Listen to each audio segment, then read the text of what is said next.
Assalamualaikum warahmatullahi wabarakatuh. Salam sejahtera bagi kita semua.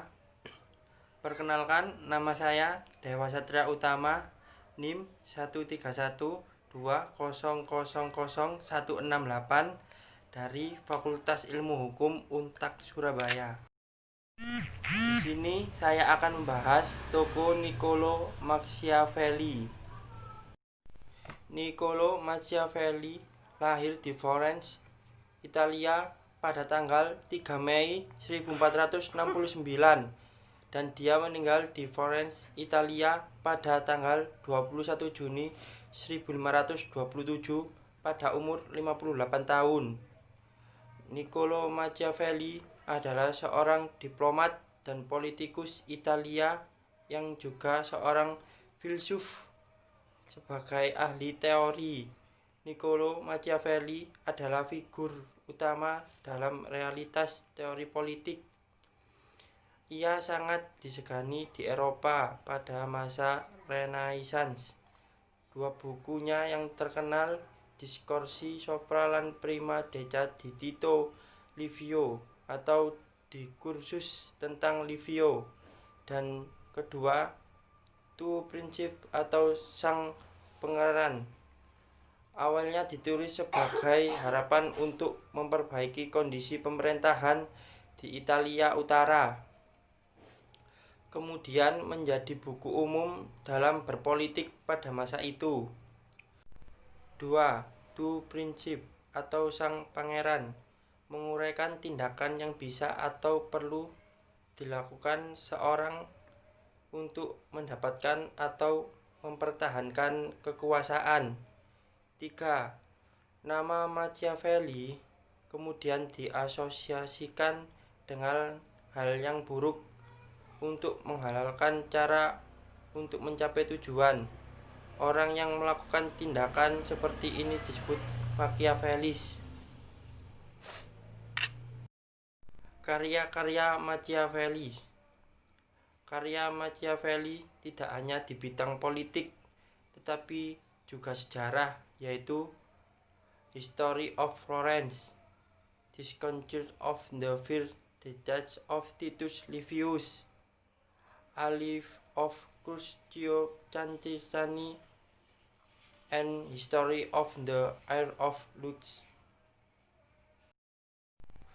Karya-karya Machiavelli mengakibatkan banyak pilihan yang menempatkannya sebagai salah satu pemikir brilian pada masa Renaissance, sekaligus fitur yang sedikit tragis.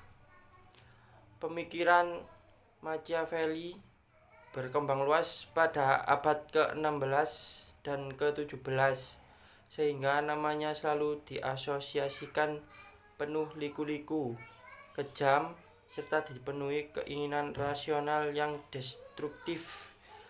Tidak ada pemikir yang selalu disalahpahami daripada Machiavelli. Kesalahpahaman tersebut terutama bersumber pada karya yang berjudul The Priest, yang memberikan metode untuk mendapatkan dan mengamankan kekuasaan politik. Selain itu, juga terdapat karya lain yang banyak menjadi referensi, yaitu Discourses on the Ten Book of Titus Livy. Terdapat 3 pandangan berbeda terhadap Machiavelli dilihat dari karya-karyanya. Pandangan pertama menyatakan bahwa Machiavelli adalah pengajar kejahatan atau paling tidak mengajarkan imoralis dan amoralis. Pandangan ini dikemukakan oleh Leo Santrus pada tahun 1957 karena melihat ajaran Machiavelli menghindar dari nilai keadilan, kasih sayang, kearifan, serta cinta, dan lebih cenderung mengajarkan kekejaman, kekerasan, ketakutan, dan penindasan.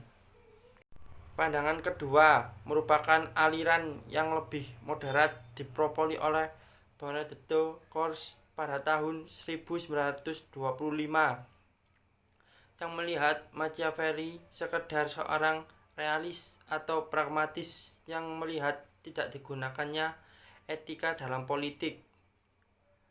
Pandangan ketiga yang dipelopori oleh Althusser pada tahun 1946 yang memahami pemikiran Machiavelli sebagai sesuatu yang ilmiah dan cara berpikir seorang saintis.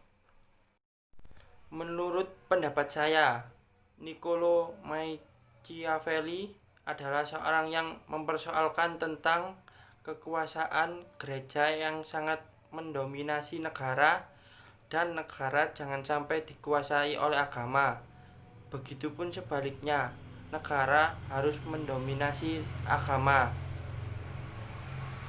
Sekian pembahasan dari saya tentang Niccolo Machiavelli. Bila ada salah kata, mohon dimaafkan. Saya akhiri. Wassalamualaikum warahmatullahi wabarakatuh.